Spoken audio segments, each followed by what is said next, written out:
राधे राधे। जय श्री कृष्णा। श्री राधा रानी की कृपा से आज श्री कृष्ण चैतन्य महाप्रभु जी के चरित्र का भाग 16 है। तो कल हम श्री नित्यानंद महाप्रभु जी के चरित्र के बारे में जान रहे थे। उनका जन्म कहाँ पर हुआ, उनके माता पिता जी के नाम क्या था, उनकी अनेक बाल लीलाओं में से हमने उनकी एक बाल लीला के बारे में भी जाना।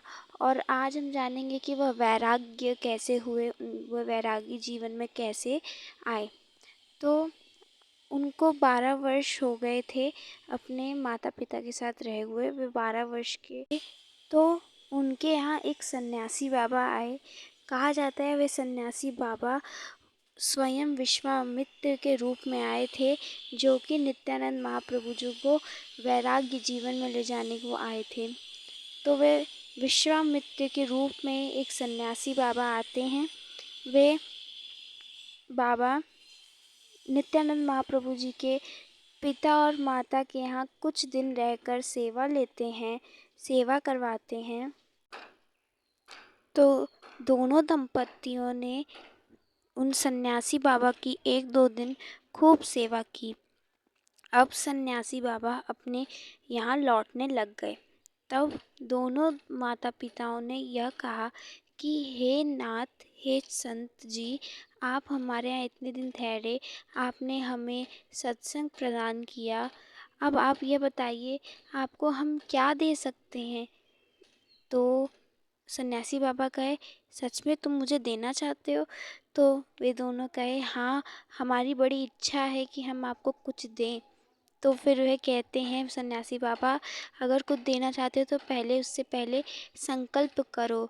तो दोनों कहे, ऐसा क्या मांगना चाहते हैं जो आप संकल्प कर रहे हैं, संकल्प करवा रहे हैं, त्रिवाज बढ़वा रहे हैं? तो वह कहे, बस भरो और संकल्प करो तभी मांगूंगा। तब दोनों दंपतियों ने त्रिवाज बढ़ा और संकल्प किया। तब वे बोलते हैं कि क्या मांगना चाहते हैं बताइए।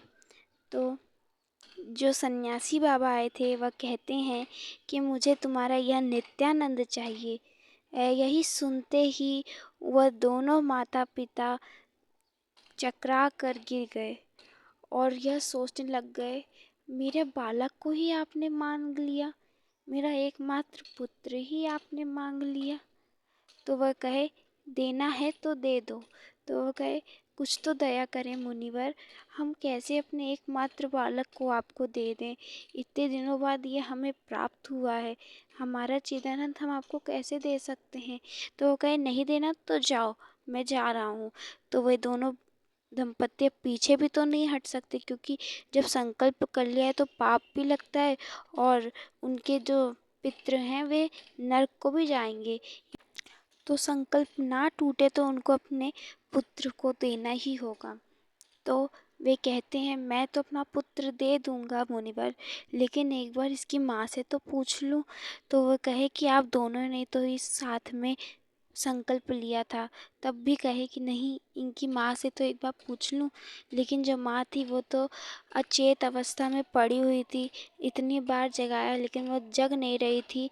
तो आखिरी में उनके पिताजी को चिदानंद को देना पड़ जाता है, अपने एकमात्र पुत्र को दान करना पड़ता है और वे दान कर देते हैं। उन्होंने अपने एकलौते बेटे को दान कर दिया, जो कि बहुत बड़ी बात है। वह अपने बेटे को भगवत मार्ग में आगे बढ़ाने के लिए अपने बेटे का दान कर रहे हैं, जो कि एक बहुत ही बड़ी बात है, क्योंकि अपने हीरे जैसे बेटे को दे देना हर माता पिता के हृदय में एक दर्द पैदा कर देता है। धन्य हैं वे माता पिता जिन्होंने अपने पुत्र को भगवत मार्ग में आगे बढ़ा दिया। तो आगे चर्चा आती है कि जो नित्यानंद महाप्रभु जी थे वे उन सन्यासी बाबा के साथ चलते जा रहे हैं। कुछ सालों तक वे रहते हैं और जो सन्यासी बाबा वो कुछ ही साल तक रहते हैं।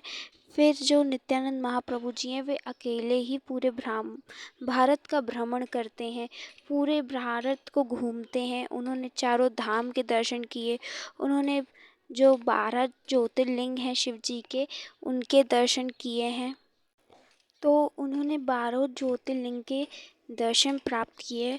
उनमें से जब वे एक बार श्री शैलम ज्योतिर्लिंग में जाते हैं, जहाँ पर मल्लिकार्जुन भगवान जी हैं, वहाँ पे उन्होंने दर्शन किया। एक तो पहले से वे विरक्त, और उस दिन उनकी प्रसाद की, भोजन की कोई व्यवस्था थी नहीं।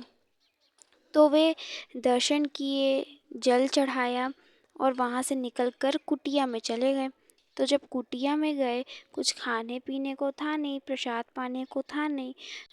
तो कुटिया के बाहर से 2 ब्राह्मण ब्राह्मणी खड़े होकर खटखटा रहे हैं कि हम आपके लिए प्रसाद लेके आए हैं, आइए आप पा लीजिए। तो नित्यानंद महाप्रभु जी गए, उन्होंने खोला दरवाज़ा। फिर वे ब्राह्मण ब्राह्मणी उनको दिखे, और जब उनके हाथ में बड़ी सी थाल में खूब प्रसाद देखा, तो वे कहे, आप कौन हैं और किस लिए आप हमारे लिए प्रसाद लेके आए? वे कहते हैं, हम तो ऐसे ही आपके लिए प्रसाद लेके आ गए। आपको कैसे पता चला कि हम यहाँ पर कोई प्रसाद हमने ग्रहण नहीं किया है? तो वे कहे, हमें बस ऐसे ही लगा, आप मुनि दिख रहे थे। तो कहे, नहीं, पहले आप बताइए कि आप कौन हैं, तभी मैं यह प्रसाद ग्रहण करूँगा। तो जो ब्राह्मण ब्राह्मणी थे, वे स्वयं मल्लिकार्जुन भगवान थे, साक्षात शिव पार्वती थे। तो उन्होंने यह बताया कि हम शिव पार्वती हैं, हम मल्लिकार्जुन भगवान हैं। तो नित्यानंद सुनकर खूब खुश हुए और खूब अच्छे से प्रसाद को पाया है।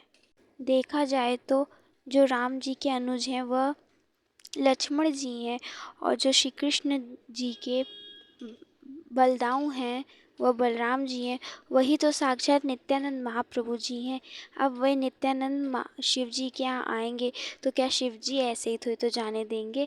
कुछ तो प्रसाद पवाना ही होगा। तो इसलिए वे प्रसाद का व्यवस्था करके आए थे। तो अब जो नित्यानंद महाप्रभु जी हैं वो उडुपी पहुँचे हैं, जहाँ पर वे माधवेंद्र पुरी जी से मिलते हैं। माधवेंद्र पुरी जी कौन? जो महाप्रभु जी के, श्री कृष्ण चैतन्य महाप्रभु जी के जो गुरुदेव हैं, ईश्वरी पुरी जी, उनके भी पूज्य गुरुदेव, उनसे भी परम गुरुदेव माधवेंद्र पुरी जी से मिलते हैं। कौन? नित्यानंद महाप्रभु जी। और वहाँ पे वे आलिंगन करते हैं, मिलान करते हैं, और यह मिलान होती है। उसके पश्चात जो नित्यानंद महाप्रभु जी हैं, वे अब पंढरपुर पहुँचते हैं। पंढरपुर कहाँ पर है? महाराष्ट्र में पंढरपुर है, पंढरीनाथ भगवान वहीं पे स्थित हैं। और वहाँ पहुँचते हैं, वहाँ पर वे कौन से गुरु से मिलते हैं? लक्ष्मीपति गोस्वामी पुरी जी से मिलते हैं। ये कौन? ये माधवेंद्र पुरी जी के भी गुरु, परम पूज्य लक्ष्मीपति गोस्वामी पुरी जी। तो यह बहुत बूढ़े हो चुके थे। अब ये लीला अंतर्ध्यान थे उस वक्त, ये रात्रि का समय व लीला अंतर्ध्यान थे। तब उनकी लीला में बलराम जी आते हैं, और बलराम जी कहते हैं कि आप इस देह को कल त्याग देंगे। तो वे कहते हैं, अच्छा। तो बलराम जी कहते हैं कि इस देह को त्यागने से पहले आपको एक पहला कार्य करना होगा। तो वे कहते हैं, कौन सा कार्य प्रभु, आप जो कहें। तो वे कहते हैं कि कल आप पहले देह त्यागने से पहले आपको नित्यानंद महाप्रभु जी को गुरु मंत्र देना होगा, तब आप देह को त्याग सकते हैं। तो वो कहे, ठीक है, मैं ऐसा ही करूँगा। तो अगले दिन श्री नित्यानंद महाप्रभु जी पंढरपुर पहुँचे हैं। वही सवेरा का समय था, वे पंढरपुर पहुँचे हैं। चैतन्य महाभागवत में बताया जाता है, वृंदावन दास बताते हैं कि जैसे नित्यानंद महाप्रभु जी श्री लक्ष्मीपुरी जी के यहाँ आए हैं, तो वैसे ही श्री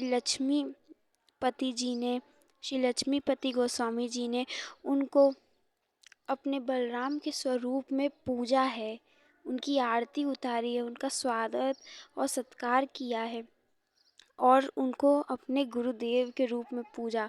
फिर उन्हें कुछ देर बाद उनको नित्यानंद दिखने लग गए हैं। बताइए, उन्होंने गुरु मंत्र देने से वो पहले उन्हीं को गुरु माना है। कितनी बड़ी बात है। नित्यानंद महाप्रभु जी तो हम सभी के गुरु हैं। तो अब श्री लक्ष्मीपति गोस्वामी जी उन्हें गुरु मंत्र प्रदान करते हैं। बड़े आदर सत्कार के साथ उनको गुरु मंत्र प्रदान करते हैं, नाम देते हैं। फिर अब नित्यानंद महाप्रभु जी वहाँ से वापसी करते हैं। एक दिन वे नित्यानंद महाप्रभु जी के साथ रहे हैं और जैसे नित्यानंद महाप्रभु जी चले हैं, वैसे ही श्री लक्ष्मीपति गोस्वामी जी ने उनके वियोग में, विरह में अपने प्राण त्याग दिए, शरीर को त्याग दिया है और भगवान के धाम चले गए हैं, भगवान के धाम पहुंच गए हैं। और अब हम देखेंगे कि कल श्री नित्यानंद महाप्रभु जी वृंदावन जा रहे हैं, श्री वृंदावन धाम को जा रहे हैं। वहाँ पर हम उनके कल दर्शन करेंगे। तब तक के लिए आप सभी को राधे राधे, जय श्री कृष्ण।